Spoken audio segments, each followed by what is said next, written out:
우리는 지난 시간에 하나 되는 삶을 살아야 한다라고 말씀드렸습니다.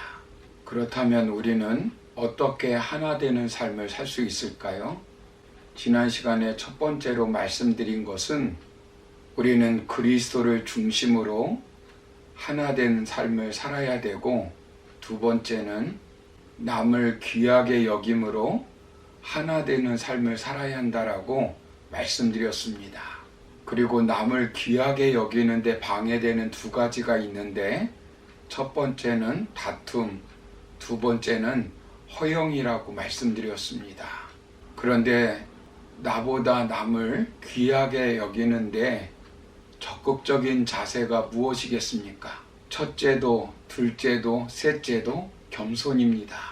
본문 3절 중반부를 보시면 오직 겸손한 마음으로 각각 자기보다 남을 낮게 여기고 라고 말씀합니다. 여기서 오직이라고 하는 말을 강조하고 있습니다. 오직 겸손한 마음입니다. 시편 112편 2절 이하를 보시면 하나님은 겸손한 자를 찾으시고 구원하시며 비천한 자의 기도에 귀를 기울이시고 은혜를 베풀어 주신다고 말씀하셨습니다. 어거스틴은 그리스도인들에게 꼭 필요한 것은 첫째도 겸손, 둘째도 겸손, 셋째도 겸손이라고 말하였습니다. 겸손이야말로 기독교 공동체의 성공을 보장하는 것입니다. 사도 바울을 보십시오. 자신을 가리켜서 사도 중에 지극히 작은 자, 죄인 중에 괴수라고까지 하였습니다. 조금 헌신한다고, 조금 많이 알고 있다고, 조금 많이 가지고 있다고 교만하면 안 됩니다. 교만은 하나됨을 파괴하는 독소일 뿐만 아니라 사탄이 하나됨을 파괴시키는데 사용하는 최첨단 무기입니다. 아담과 하와가 돕는 배필로 하나됨을 살지 못하게 하는데 사탄이 교만의 덫으로 분열시킨 것입니다. 선악과를 먹으면 하나님처럼 된다는 교만의 유혹에 넘어져 인류에게 이렇게 분열이라는 비극이 찾아온 것입니다. 잘 나갈 때 교만하지 말고 겸손하여 하나 되는 삶을 사시기를 바랍니다. 교만하면 하나님과 원수가 됩니다. 교만하면 하나님께 버림을 받습니다. 사울 왕도 교만하여 망했습니다. 골리앗도 교만하다 죽었습니다. 솔로몬도 교만하여 망했습니다. 우시야 왕도 교만해져서 대제사장만 할 수 있는 분향을 하다 나병에 걸려 죽었습니다. 히스기야 왕도 하나님으로부터 대단한 은혜를 입었지만 교만하다가 죽었습니다. 그러므로 겸손함으로 남을 귀하게 여겨 하나 되는 삶을 살 수 있기를 주의 이름으로 축원합니다. 세 번째로 하나 되는 삶을 살기 위해서는 우리가 남의 일을 돌아봄으로 하나 되는 삶을 살 수 있습니다. 본문 4절을 보시면 각각 자기 일을 돌볼 뿐더러 또한 각각 다른 사람들의 일을 돌보아 나의 기쁨을 충만하게 하라라고 말씀합니다.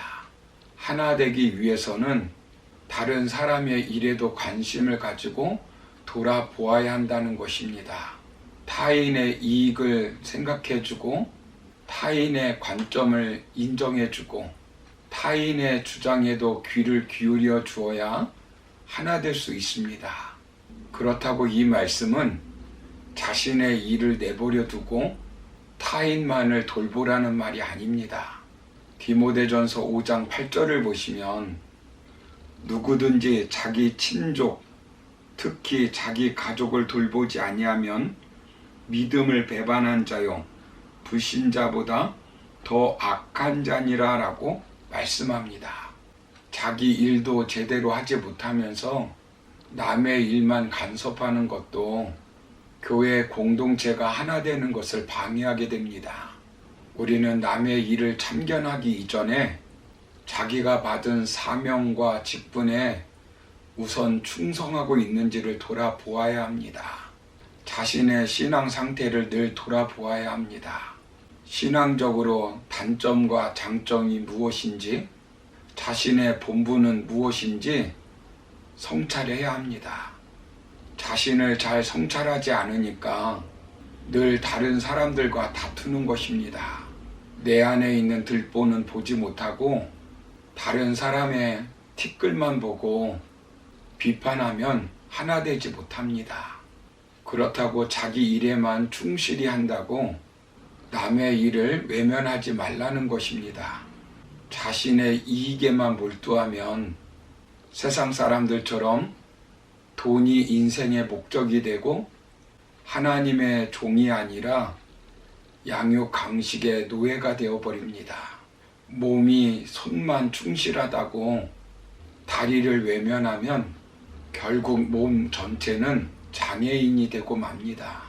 사도 바울이 강조하는 것은 하나 되는 삶을 살기 위해서는 자신에게만 관심의 영역, 관심의 범위를 제한시켜서는 안 된다는 것입니다.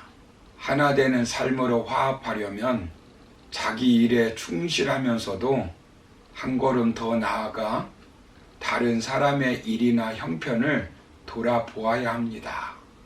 갈라디아서 6장 2절을 보시면 너희가 짐을 서로 지라 그리하여 그리스도의 법을 성취하라 라고 말씀합니다.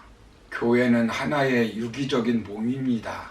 위만 좋다고 건강한 것이 아닙니다. 간이 나쁘면 환자가 됩니다. 나 한 사람만 잘 산다고 건강한 교회가 되는 것이 아닙니다. 나만 관심을 갖는다면 결코 하나 된 삶을 살 수 없습니다. 로마서 12장 10절을 보시면 형제를 사랑하여 서로 우애하고 존경하기를 서로 먼저 하며 라고 말씀합니다. 그리고 로마서 12장 15절을 보시면 즐거워하는 자들과 함께 즐거워하고 우는 자들과 함께 울라고 말씀합니다. 우리는 서로에게 말로 도움을 주고 기도로, 사랑으로, 웃음으로, 물질로 도움을 주며 살아야 합니다. 어떻게든 상대방을 세워주도록 노력하는 것입니다.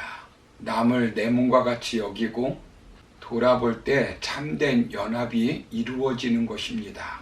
사랑하는 성도 여러분, 구체적으로 어떻게 다른 사람들을 돌아볼 수 있겠습니까? 예수님처럼 하면 되는 것입니다. 그것은 본문 1절에 잘 나와 있습니다. 그리스도 안에서 권면함으로 다른 사람을 도와주는 것입니다. 여기 권면은 곁으로 부르다라는 의미를 가지고 있습니다. 교회에서 믿음이 약하거나 시험에 빠진 성도가 있으면 소외시키지 말고 곁으로 불러 권면하여 세워줌으로 도울 수 있습니다. 여기 위로는 설득하고 격려하다는 의미가 있습니다. 영육간의 고통에 빠진 사람을 위로해주고 잘못된 길로 가는 사람을 사랑으로 설득하여 바른 길로 갈 수 있도록 도와줄 수 있습니다. 성령의 교제로 도와주어야 합니다. 성령 안에서 교제함으로 지역이 다르고 성향이 다르고 정치 색깔이 다르고 생활 정도가 달라도 얼마든지 교제하며 도움을 줄 수 있습니다. 긍휼과 자비로 다른 사람을 도와주는 것입니다. 이렇게 되면 교회는 하나 되고 불신자들은 세상 사람들과 다른 신앙인의 하나 된 삶을 보면서 예수님께 돌아와 우리와 함께 하나 되는 삶을 살 수 있는 것입니다. 그러므로 다른 사람의 일에도 관심을 가지고 돌아보아 하나 되는 삶을 살아가는 저와 여러분의 삶이 되기를 주님의 이름으로 축원합니다. 감사합니다.